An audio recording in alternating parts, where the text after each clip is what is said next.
go here, kids. Yes. Let's tee it up. Let's hit it long and hit it straight. JD here. Good to have you on board. We always appreciate you taking some of your time to spend it with us here on the program where intellectual anarchy is encouraged and nurtured for now. Marcelo working the dials. Brad producing the program for us today. The poll question at the website, jerrydoyle.com. Even after Rick Santorum's decisive 3-state win yesterday, many in the GOP are still calling for him to step down. So I asked the question, if anyone should step down, personal aside there, I don't believe anyone should be able to tell anyone to step down, whether it's another candidate or a political party or some big blowhard on Fox whose name is Bill. But if anyone should step down, who should it be? Mitt, Newt, Ricky, Ron, or Barack? 8% say Mitt, 42% say Newt, 4% say Ricky. Nobody says Ron.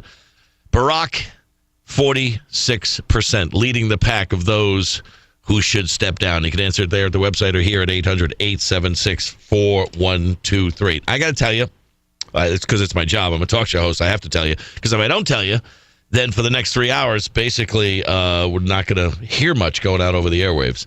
But let me tell you how pleased I am with the results of the elections, the caucuses, the primaries, the beauty contest that Rick Santorum absolutely dominated in Minnesota, Colorado, and Missouri. I think it's awesome. And not that he's my guy. I think most people know that I've endorsed Ron Paul. But I'm glad Rick Santorum now has more states than Mitt Romney. I'm glad that he's almost got half as many delegates as Mitt Romney. More delegates than Newt Gingrich. I would have liked to see my guy, Ron Paul, win 1, 2, 3. Any combination thereof. Of those, he didn't.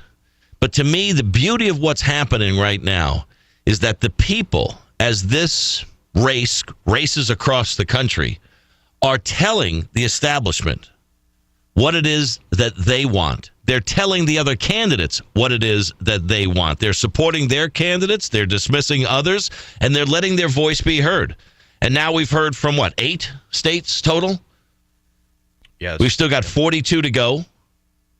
And now people are just saying, oh, it's over. It's over. Well, this really doesn't mean anything for Rick Santorum because, you see, it's really just a beauty contest. Well, if Rick Santorum won the beauty contest, then everybody else must have been pretty ugly.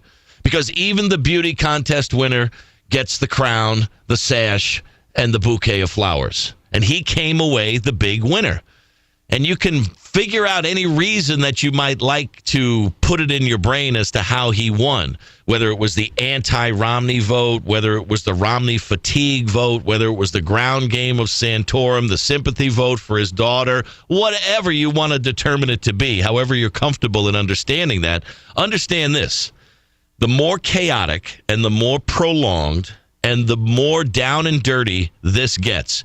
And I'm talking down and dirty as far as fighting for votes, not down and dirty with just unnecessary and just absolutely useless personal attacks. But as far as the voters that are saying, wait a minute, what about me? I haven't, but now it's my turn. You're telling me that whatever the motivation for the voters was in Minnesota, Colorado, and Missouri, the voices of the people have been heard. And ultimately, that's the way it's supposed to be. If you're a Romney fan, not happy. Romney gave a good speech afterwards, basically saying, cute, Rick, but I'm ready to be the GOP nominee and turn off the lights when you leave the room. And if you're a Newt Gingrich supporter, where was Newt last night? This is a guy with a Mr. Microphone and a fresh pack of batteries in his pocket to hold a press conference at the drop of a hat. Newt was nowhere to be found last night, was he? No. I searched around it, and I asked you this question this morning in our conference call, but I forgot to get the answer. Was there any press conferences by the Newtster last night? No, he was none. He didn't even do a cable show. He wasn't even on with the. He wasn't even on with Hannity? No. He didn't even go on with Hannity? He did. Oh, I wonder what that's all about. And did one thing I didn't see also. Did Sarah Palin say, if I lived in Minnesota, don't you know, I'd vote for Newt. If I lived in Colorado, I'd vote for Newt. If I lived in Missouri, I'd vote for Newt. I didn't hear Sarah Palin talking about if she lived somewhere other than where she does, she'd vote for Newt. What I did hear last night was a resounding victory for Rick Santorum and a great line from him when he was talking about who he is as a candidate and what he represents. Take a listen. I don't stand here to claim to be the conservative alternative to Mitt Romney. I stand here to be the conservative alternative to Barack Obama.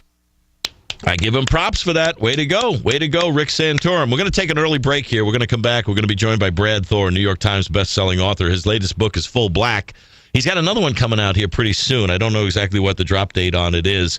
But on this program on December 20th, Brad Thor came on the program and threw his support behind Rick Santorum.